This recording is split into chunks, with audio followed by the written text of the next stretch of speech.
We'll see if this works. We had a little shutdown from technology a moment ago, but I think we're here. We're live. It's Love Morning. It is the Hug Nation Love Ambassador Meetup. Welcome to Love Morning. I am John Halcyon. I am back from a weekend retreat, re-energized, recalibrated, refreshed. Things happened this weekend that I will have difficulty describing, but I may try. But I am so grateful for the opportunity to go to beautiful locations with beautiful people and be offline and just share our hearts and our fears and grow together. I'm so not convinced, but just like I'm so clear that community is, such a big part of growth.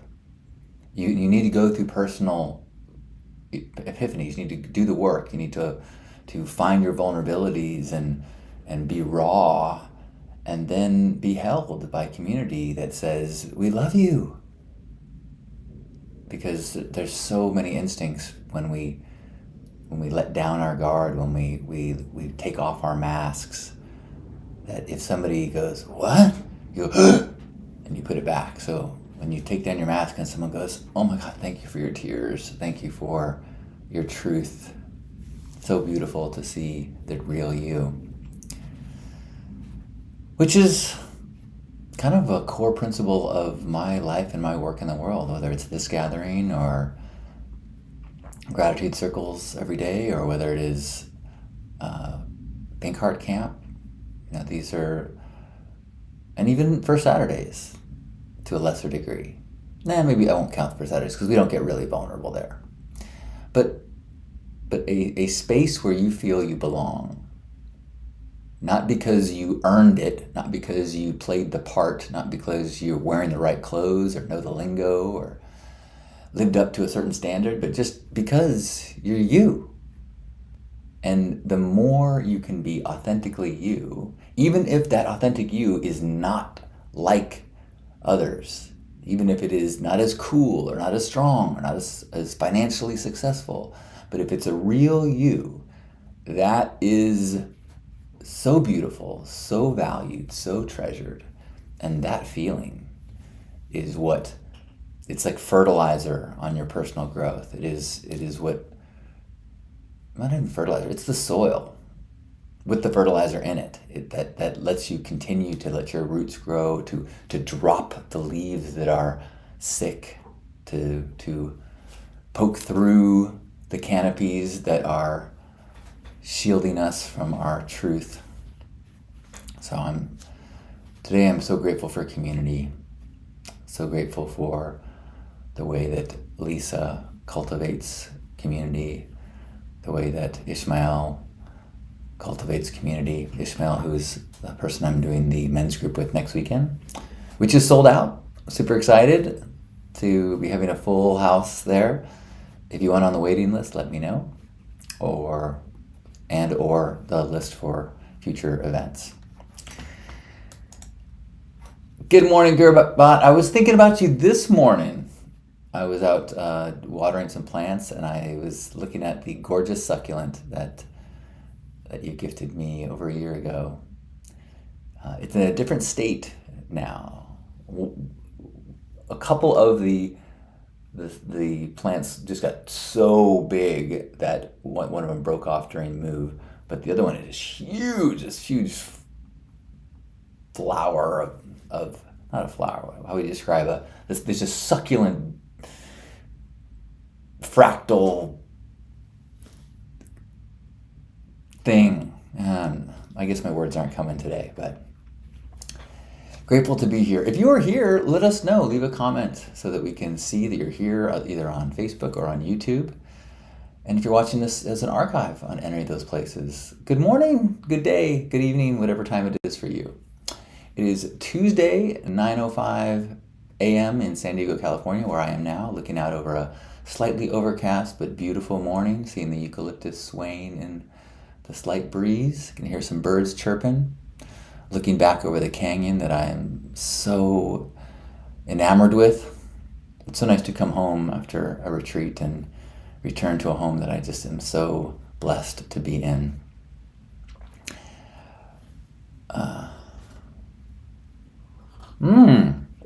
Thank you, Gerbot. The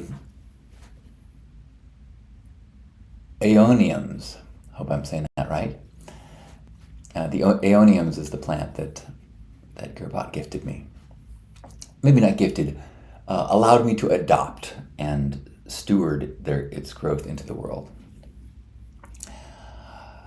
I had, speaking of gratitude and plants, I got a call from Asher this weekend telling me about how incredibly huge his amaryllis is. Maybe a month ago, I sent him an amaryllis bulb, and I bought one myself, and I planted mine, and he planted his, and mine has gotten a slow start. It is like maybe 3 inches, just the leaves are 3 inches. His is about over 2 feet with 3 massive red blooms. And it's been kind of fun because I recorded a video message and sent him. I'm realizing that sometimes me recording a message is better than me calling him, because if I call him and he's doing something else, he's 5.5. He doesn't want to go from playing with something to talking on the phone with me, or God forbid he's on Minecraft or watching something on YouTube and have to be like, and Amy's like, hey, turn off the TV and go talk to your Bada. He's like, ugh, which I would be too. I get it.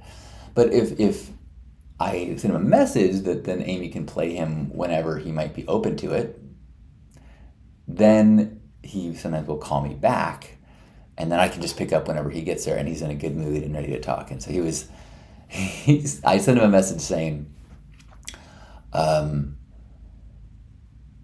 I've been showing the picture of your amaryllis to mine, and mine is so inspired. He's totally feeding off all that. He's so inspired by your flower.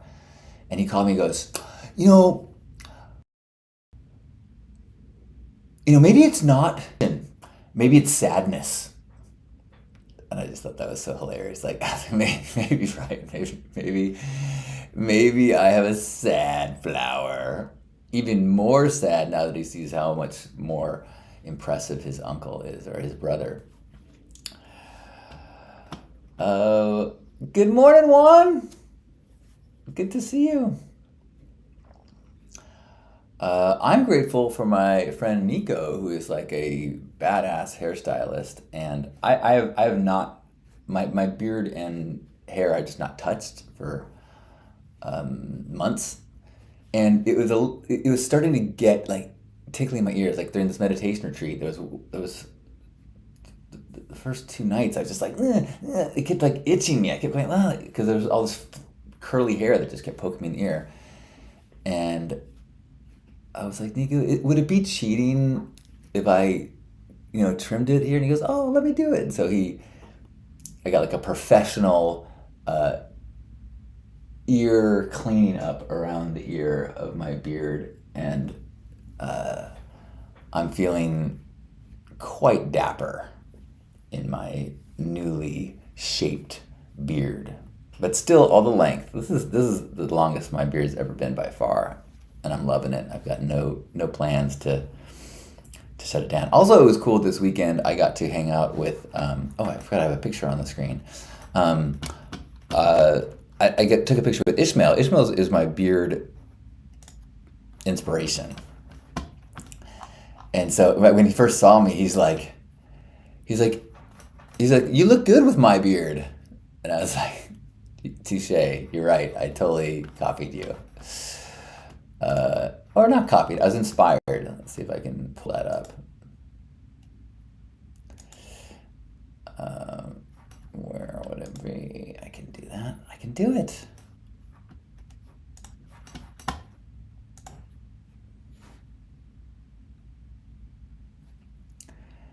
There's Brother Ishmael, who is such a beautiful, beautiful, inspiring man.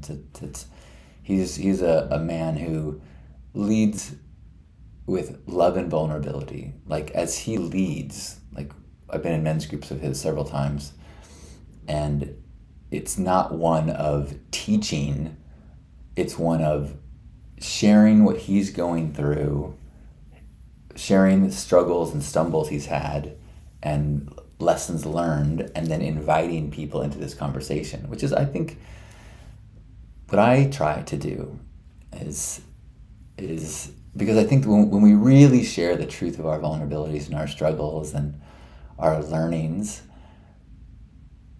almost everybody can resonate with it to some degree. And that was something we talked about a lot at this retreat, is the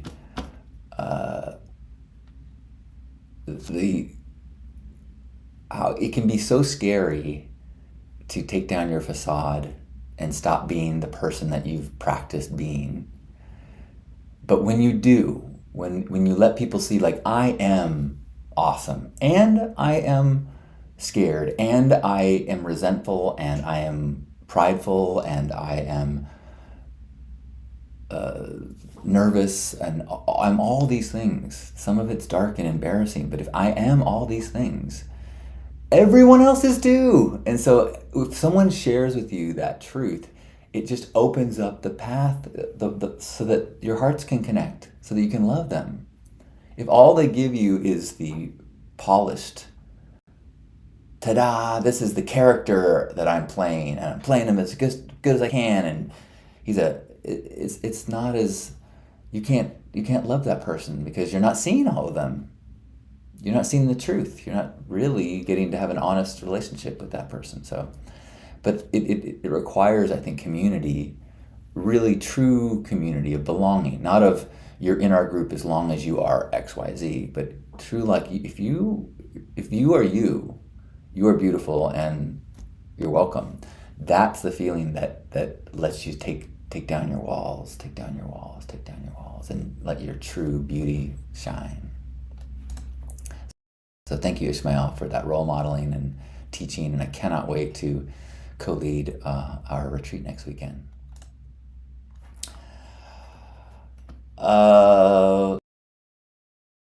Thank you, Gerbat. Juan says, grateful to spend time with my mom. We will be celebrating her 91st birthday this Saturday. Yeah! That's incredible. Please, if you think of it, pass on my love and appreciation, and that your friend John cannot say enough about what a good man she raised.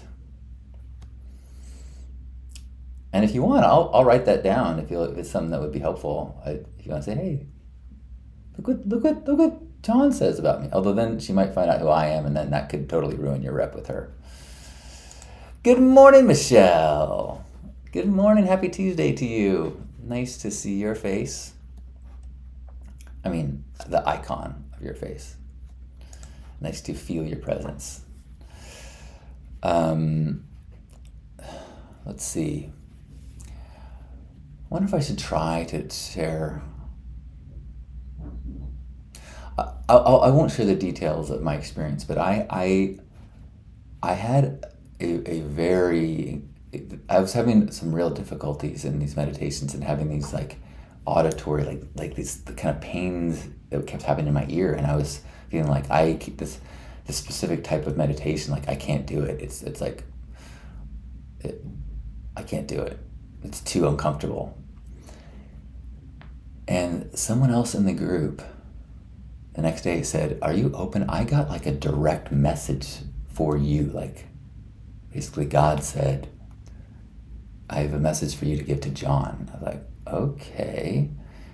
And the message was that you have built a silo, or you built it when you were a young man, like young boy, like 11, 12. And it was protect yourself so that you could love. It was a silo built of fear so that you would felt safe loving. And this sound that this uncomfortableness that I was feeling was God, the universe, trying to like say, hey, you need to pay attention to this. You need to see what's holding you back from loving more. And it totally like resonated what she said. I was like, I mean, that was about the age that I had my real serious mental health issue as a child. I had a suicide attempt. And the reason that my problem at the time was I was just feeling too much. And I just felt like the suffering of the world is it's too unfair. It's too great. It's too much. So I can't, and it swallowed me. And even the therapy of the last 2 years has been dealing with the defense mechanisms I built up to close off at that stage of my life. And so on the last night, I went into the bathroom during the meditation, and I prayed like, please God, like, help me dissolve this wall. Help me to, like, I know when I was a child I was unable to deal with that much suffering, but I can now. I have the tools. I can feel the pain of the world, and I started to like visualize. I visualized Janus on his deathbed, and tried to like feel how hard that was for him, and his pain and his suffering and I tried to visualize people that I know from First Saturdays, homeless faces that I know, and just tried to really feel and recognizing that I do kind of keep some protection of myself. I do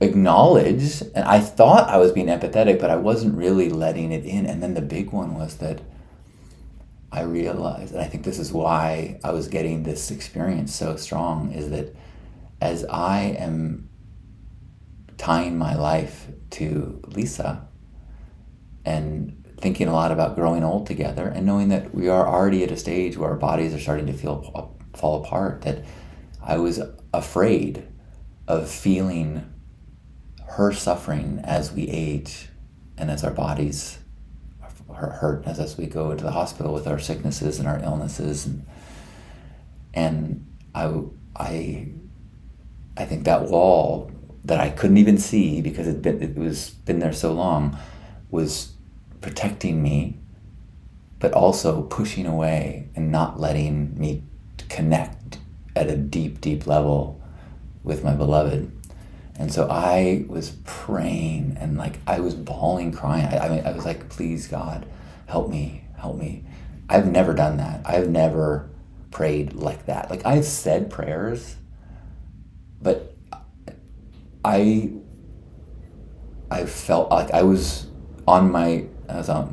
sitting on the toilet, but I was basically on my knees and of that out loud praying and crying, and really, it wasn't until after like I kind of got my composure, I was like, whoa, I just really, really prayed.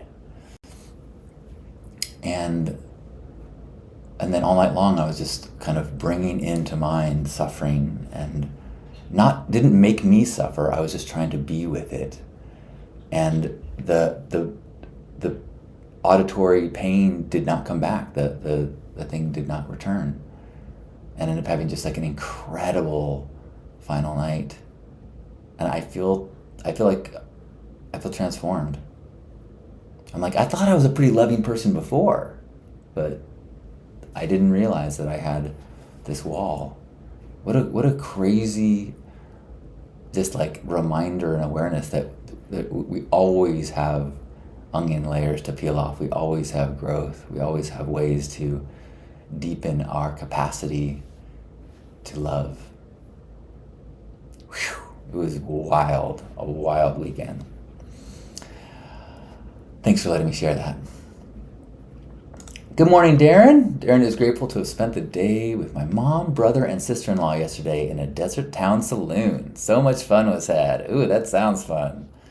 Anytime something is a saloon instead of a bar or a pub or a club, I think that's fun will be had. Thanks for sharing, Darren. Hello, dogs, to you in Utah. And Gerbot, good eye. Gerbot says, I like the print of Janus that I put up. Yeah, I I edited the original picture that I took of him to use the same sky background, the cosmic background from this picture of of Grandpa Caleb. So I could have my two. These are my two former co-hosts.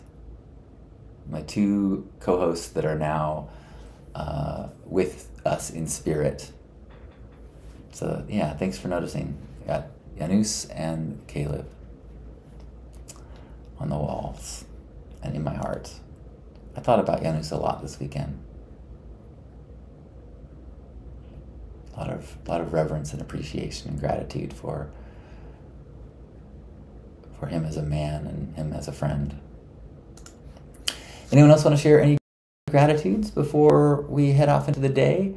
I'm grateful that I'm finally going to get the last little repair on my car. My car was repaired from a hit and run in December, but there was like, as I left, they're like, oh, we realized there's this one plastic clip that didn't come in, so you got to come back and get it installed. And there's kind of been a little like, do you have the clip yet? Do you have the clip yet? Do you have the clip yet? So now in March, I'm going to go back and get a clip installed on my car door. And then I got a coaching call. Someone reached out to me this morning and asked if we could have a session. So I'm stoked to have a call with a new client. And I think I met another new client this weekend.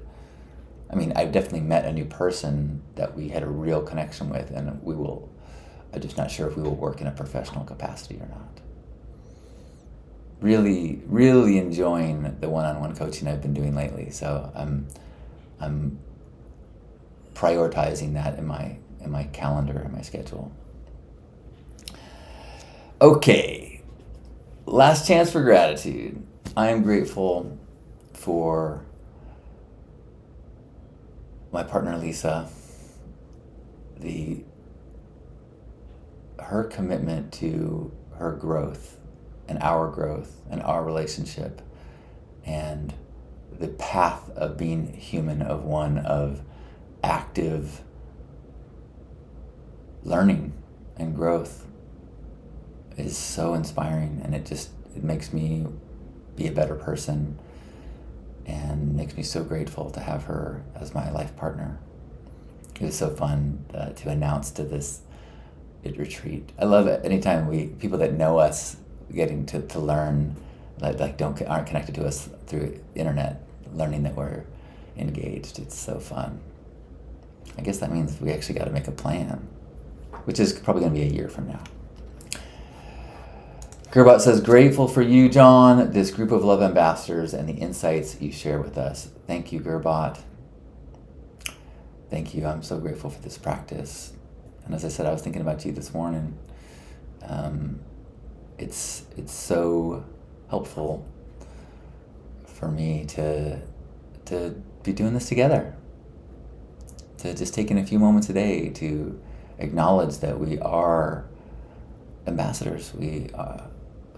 I can't remember, I think it's a Francis of Assisi quote, but it says, like, preach your gospel wherever you go.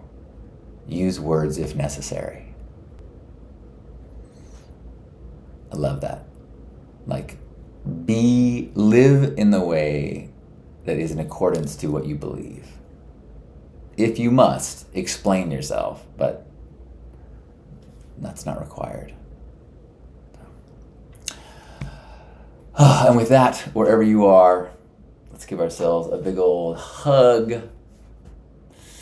Feeling held by Grandpa Caleb and by Janus, by anyone that we want to pull into this embrace, whether they're a part of this dimension or not at this moment. Feeling connected, feeling grateful for our personal paths of growth and how our personal growth is in service to the collective.